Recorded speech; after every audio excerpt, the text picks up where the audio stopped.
ekyasinga okumpisa owibe baana abato bano okulaba nti banzijiddeyo emmundu nzenna ndyawo ninga mutujju ninga mu ekisooka kya byonna nabeera ku mpingu for 5 days nga for 3 days nga sirina kyenteeka mu lubuto mpaka we nawulira nga genda kolapusinga kesi nno gye mulaba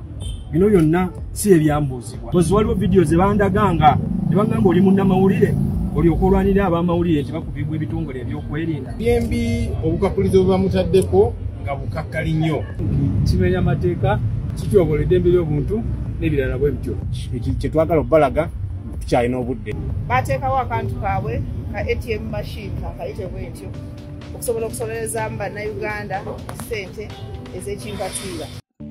Comrade Noah Mitala oba abasinga bamumanyi nga Noah Mutwe ate olunaku lw'eggulo kkooti yakkiriza okumuyimirira nga basabye obukadde bw'ensimbi 5 obwa cash era nga National Unity Platform n'abakulembeze ababaddewo mu kiseera ekyo basobodde okumuwerayo ssente zino olw'ensonga nti ye omwami abadde talinawo kasente bulungi nga famire era ebadde eyita mu kiseera ekizibu olw'ensonga nti ye omwami ate abadde yasibwa okumala ebbanga. Yes, yavuddeyoko n'olunaku lw'eggulo lwennyini ate n'atubulirawo n'atunyonnyolamuko ku bitono ebyayisibwamu ng'ali mu buwambe buno yatwalibwa atya era biki byayitamu ng'ali eyo naye ng'era emboozi ye si nnungi nnyo ng'abalala bonna babadde bayisibwa nti babadde tebayisibwa bulungi olw'ensonga nti bakutwala gy'otamanyi ne bakusiba empingo ne bakucunya ne bakubuuza ebibuuzo byonna nga byekuusibwa ku His Excellency Robert Kyagulanyi Ssentamu naye ng'ekyasinze okumukubya emiggo nga bamubuuza lwaki oli ku His Excellency Robert Kyagulanyi Ssentamu era n'ekirala nti struggle eno ogifunamu ki naddala gwe nga tali munnamawulire lwaki olwanirira bannamawulire lwaki olwanirira eddembe ly'obuntu mu Uganda bigamba bamucunya era yamala n'ennaku nga 3 nga talina kyatadde mu lubuto olw'ensonga nga teyeekakasa biki byagenda kulya oba baani abimuwa naye kati saagala mwogerere wabula kamubateereko nammwe mwewulirireko nga tunnyonnyola ensonga zino ate n'oluvannyuma tuwulire ku bakulembeze ba National Unity Platform abamu nga boogera ku nsonga eno egenda mu maaso mu ggwanga ey'ekiwamba abantu n'eyokubayisa obubi. Nawambibwa kuva mu nnyumba yange mukyala wange ono yaliwo ekisinga okwasa ennaku mu maaso g'abaana bange abato ddala abasajja abayingira basooka kuba bana waweeru waali basigaddeyo abasajja abalala 2 naye bano abaana abayingira ne bakookinga emmundu nga n'emmundu yukuza mbadde sirabanga nakoze mpya za plastic ziringa mpya neŋŋamba mutuufu n'entya naye byonna kyenasinga ekyasinga okumpisa owibe baana abato bano okulaba nti banzijiddeyo emmundu nzenna ndyawo ninga mutujju ninga nenzigibwa ewaka omufunze nga simanyi kikiddako sitegera kikigenda mu maaso nenyambazibwa akakookolo abasajja ne banvuga simanyi wa gye ndaga simanyi wa gye ŋŋenda bagamba nga ndi ku mmase y'abankimirwa netwalibwa mu maka gesaategeera bulungi n'oluvannyuma lw'ennaku nga 2 nempulira ku kizindaalo ndowooza waliwo abasaba nga bagamba oli ng'agamba twanize ku kyeyamaani wa Kasenyi kati mumutwe nenkifuna nemmanya nti kyayika wano ndi Kasenyi naye nga simanyi butuufu waawo wa ewatuufu. So olunaku olwokubiri omusajja najja gwe nasooka okulabako nga wamagye then netandika going under interrogation. Kisooka kya byonna nabeera ku mpingu for 5 days. Empingo ezo for 5 days nga kwenina okweyamba naye nga sisobola mumanyi oba ku mpingo kuno bwoti tulina osobola kujja mu mpale weyambe nembeeraawo almost 3 days basindika caayi ku mata ne basindika emmere naye tomanyi mmere evuddewa ne bakuwa tomanyi biki ebirimu naye ng'olina okubirya olina okubinywa jjukira olina okweyamba so nalino sacrificing for 3 days nga sirina kyenteeka mu lubuto mpaka we nawulira nga genda kolapusinga era kye nasaba gaali mazzi ebandetera amazzi ga buzima nensobola okunywa ku mazzi ago okumala ennaku endala 3. So byonna kesi nno gye mulaba bino byonna si ebyambuuzibwa kuŋŋamba lwaki nyonoona ekifaananyi ky'eggwanga. Ekyokubiri His Excellency Kyagulanyi mwagaza ki kiki ekyamaanyi kyalina ennyo ampa ssente mmeka bino byonna byenkola esente ezinsasula ziva mu baani n'ekisemberayo ddala information eyo gye njogera obuli bw'enguzi corruption bwe njogerako baani abampa information eyo. So nga we mundaba bannayuganda wano ebintu ebinjogerwako byonna charges ze banteekeko zonna njwejwetekere lwansonga nti n'omusirikale olwaleero gwe baŋŋamba eyali eyali bakuyita okusikiriza okuinsightinga who was trying okunkumamu omuliro simumanyirako simusisinkanangako banko sikwataganangako naye ekirubirwa kya byonna kwongera kutunafuya kubanga issue yali muno lwaki njogera ku bulyako enkufumirya lwaki njogera ku kyobola eddembe ly'obuntu omuli specifically ne bannamawulire kozi waliwo vidiyo ze bandaganga ne bagamba oli munnamawulire olyoka olwanira abamawulire nti bakubibwa ebitongole ebyokwerinda so kyonna nebaza Mukama Katonda nti at least nze kyebagezaako okunkola okunzikakkanya n'okunzigyamu obuvumu bwe nnina n'okukyawa omukulembeze wange His Excellency Kyagulanyi ne kozi gy'aliko ekyo tebagenda kukifuna era sijja kibawo era nnyongera kuba mugumu era nkoowoola bannamawulire mwenna bannaaya ne bannayuganda bonna kintu kutyobola ddembe lyabwe tekikosa bannamawulire bokka tekikosa ffe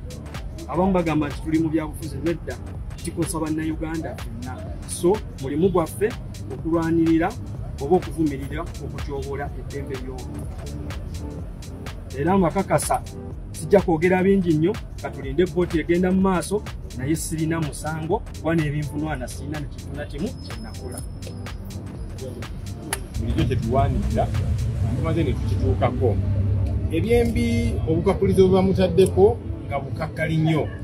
kubanga omuntu omugamba nti kakati sasula miliyoni 5 musajja mufunampola n'ebirala bwe bityo kubanga ng'alemesa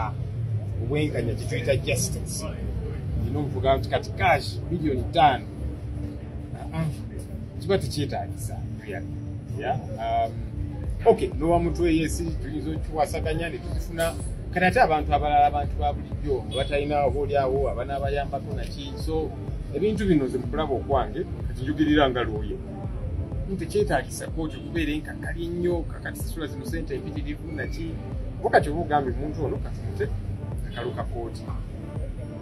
pasipooti gireete n'ebirala kati ekya sente kiba tekyetaagisa kiremerako nnyo n'oziteeka waggulu ennyo kubanga ogamba nti tutadde n'omukono guno naye tukyakutte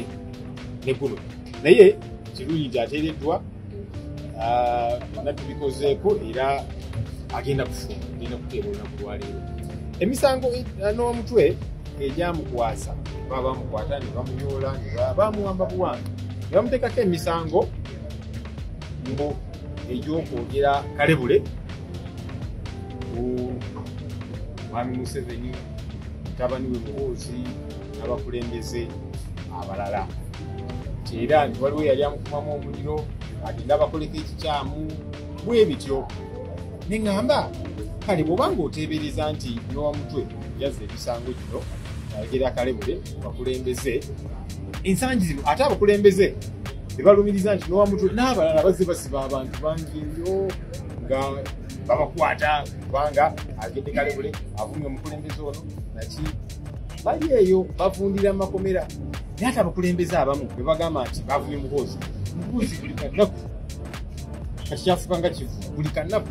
kutuyita abaale ne gwavuma n'avuma abakulembeze gwenja kuwanika kalabba gweyogira ekitwe ekinene gwenyinda efaanana bwotyo esimanya abakazi abafaanana bwe bati esimanya avuma buli omu kakati bw'oba ogamba nti n'owamutwe n'abalala obakutte lw'okwogera kalebule omuntu oyo ye lwaki takwatibwa kubanga ate ye akisusa n'okisusa okusinga bano bazze bayoola ban'owamutwe olunaku olwaleero nti muganda waffe Noah Mitala abasinga gwe mumanyi nga Noah Mutwe aweereddwa oba akkiriziddwa okweyimirirwa newankubadde ekisooka conditions muziwulidde bamusabe miliyoni 5 oyo muntu baba basuubiranga mbu agenda zijjawa era ffe ng'ekibiina fe abakoze eki abazitaddeyo nga bulijjo bwe tukola tukuyambako ku bantu baffe naye kakati imagining omuntu wa bulijjo abeera eyo abeera agenda kujjawa sente bwezityo omusaba miliyoni 5 so nga mumanyi olutalo ne bwe bagamba nti omusango bagudismisses oba bagobye mumanyi olutalo abantu baffe bwe bayitamu okufuna sente ezo okusibatiisa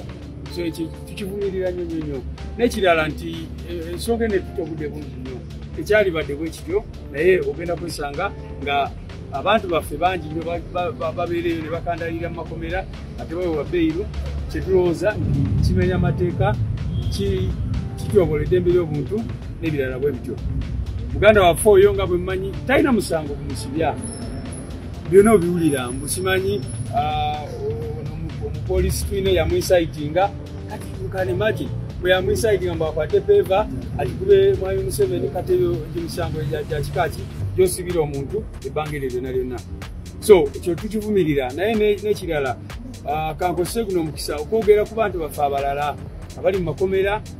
kubanga kati nowa mutwe ye at least afunye bbeeyiru naye mukimanye tulina abantu baffe abali ekitalya bamachete bakatowumalu tulina abantu baffe abali Masaka ba Edi Mutwe n'abalala abali ku misango sanga bitategerekeka naye ebbanga lyonna lye bamaze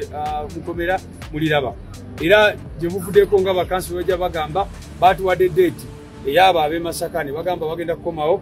nga 14 ez'omwezi ogw'omunaana naye laba ebbanga eryo lyonna lyonna lye bamaze mu kukomera kati nga Edi Mutwe ne bamutulugunya ne bamutuusa ku mbeera eyo naye abalamuzi ekitongole ekiramuzi ne kitamulelizinga ku bbeeyiru oba oli agenda afune obujjanjabi okusingako.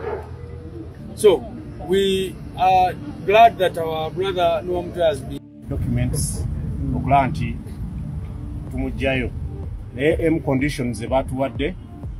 tulina okudepositinga passport mu kooti. Passport ya muganda waffe yaggwako